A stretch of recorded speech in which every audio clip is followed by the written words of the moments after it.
Hello, Tom Johnson Medlin here with Word Hive, a space for poets. I'd like to read to you today 3 of my poems that I call my Geology of the Soul poems. Poems that are about geological features on the landscape that tend to imitate or mimic interior processes, or vice versa. Interior processes tend to mimic these things in the landscape. First poem, Escarpment. Escarpment. Some things wear you down, a deep aging in your center, an erosion of your soul, or maybe your heart. It does not kill you, but it lays you bare, open, exposed. This wearing down becomes clear in the middle of life. One thing comes along, a death, an accident, a final straw that lights the mind's sky, and all at once you see what has been there all along. That which has undone you, that which has worn you away. There it is, and don't be shy.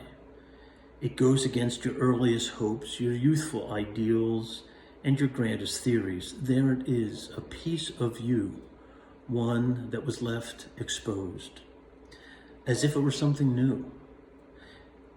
Like the rock held deep in the earth, erosion, time, alterations pull the dirt from all around the stone. They pull the dirt from this piece of you. They move the pebbles from your side. They move the sand from behind your side. They move and they reveal the violence of change of who you are. This need not be a horrid violence, the great unleashing slide of a glacier as it tears away from its century-old nest, pushing with a crashing speed. A simple negotiated shift is enough. A slow movement back and forth, to and fro. Earth and weather, drifting and decaying, just simply washing away. Some things wear you down, a deep aging in your center, an erosion of your soul, or maybe of your heart. The second poem in the Geology of the Soul poems is Strata. Strata, our days are made of varied ages and altering composition, layers of change throughout time and space. To feel the changes that have been made does not require the mind's knowing alone of where one thing ends and yet another thing begins. Nor is it the heart's feeling enough. We need a gut that senses change, an intuition that senses the shifting plates and layers of life. We need a heart and a mind that will trust the gut. In us, deep down beneath, are movements we cannot see, upheavals we will never behold, shifts we cannot know will come. We can sense them, we can lean forward at the first stirrings, bend into them, and suppose, or even hunch. It is the gut that notices this larger terrain, this immense sliding. It is the gut that feels its way through the changing landscape. The eye may not see, the mind, it may not know, the heart may not feel, but the gut, it senses. The gut holds on to shudders and rumbles. The gut explores valleys and hills, the faults of plates of the typology of our lives. The gut knows nothing of fur and feathers, of brocade and silk. It holds no hope in the fine and the soft, amid the smooth and refined. The heart and the mind, they lull themselves to sleep in the finery, casting their eyes on silt and lace of the low-grade terrain, feeling for a faint interior pulse that they cannot know. Our days shift and move without regard for the mind's vigilant hope for reason and the heart's need for rhythm and rhyme. Things move, they move about without warning. I cannot hope to see the plate raised up above the others or that one that has dropped down below. The gut knows the disturbance. Turbulence is its language, and it knows it well. My gut feels them. A jarring drop or jolting rise is measured for sure in the gut, the heart, The heart, it reaches out for and feels through the layers of space and time for the shifting and rolling forces. We no longer see the sorrow and the joy that arrives from change, ushered in on the current of the hummingbird's wing at noon. Layers of life we cannot see.